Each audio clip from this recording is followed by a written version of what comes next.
জীবন বদলে দেওয়ার মতো কিছু উপদেশ। নাম্বার 1, 3 সময় ঘুমানো থেকে বিরত থাকুন। নাম্বার 1, ফজরের পর থেকে সূর্যোদয় পর্যন্ত।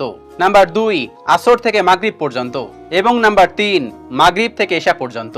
নতুবা সৌন্দর্য এবং রিজিক কমে যাবে। নাম্বার 2, নিজের ভুলের জন্য অন্তত 100 বার আল্লাহ রাব্বুল আলামিনের কাছে অনুতপ্ত হন এবং আস্তাগফিরুল্লাহ পড়ুন।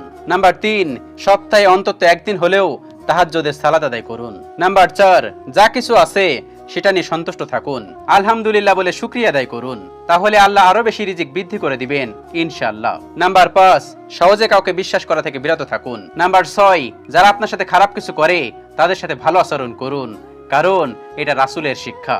নাম্বার 7, বেশি ঘুমাবেন না, এতে স্মৃতিশক্তি লোপ পাবে। নাম্বার 8, নিজের অতীত এবং কষ্টের পরিস্থিতি কারোর সাথে শেয়ার করবেন না, কারণ আপনার অগোচরে মানুষ এটা নিয়ে মজা নেয়। নাম্বার 9, যাই কিছু হয়ে যাক, যত পাপই করেন না কেন 5 ওয়াক্ত নামাজ ধরে রাখার চেষ্টা করবেন। নাম্বার 10,